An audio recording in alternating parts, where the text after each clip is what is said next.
మనం ఒక ఎజెండాతో పనిచేస్తున్నప్పుడు ఆ ఎజెండాకు అనుగుణంగా మాట్లాడే వాళ్ళని మనం ప్రమోట్ చేయాలి.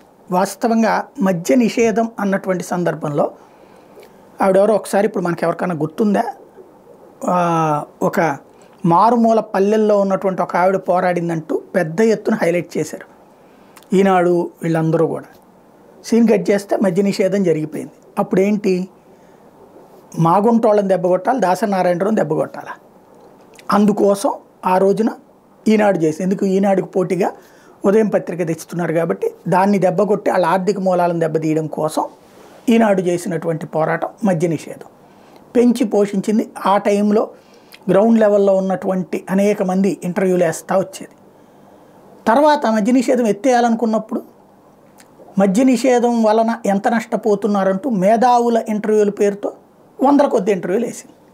తద్వారా మద్య నిషేధం ఎత్తేయించడం కోసం ప్రజల్ని సైకలాజికల్గా ప్రిపేర్ చేసింది.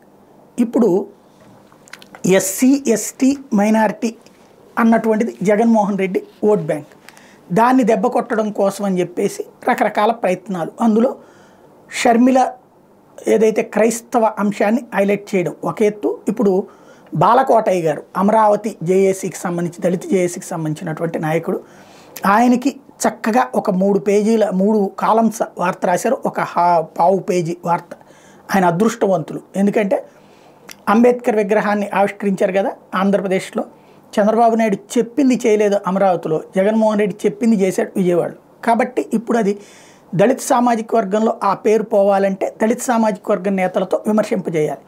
125 అడుగుల విగ్రహాన్ని పెట్టేసి 125 అడుగుల లోతున దళితులకు అన్యాయం చేసేసాడు, పాతిపెట్టేశాడు అంటూ బాలకోటయ్య గారి ఇంటర్వ్యూని ఒక ఫుల్ ప్లెడ్జ్డ్గా రాసుకొచ్చింది. అంటే ఎజెండా బేస్డ్ జర్నలిజం.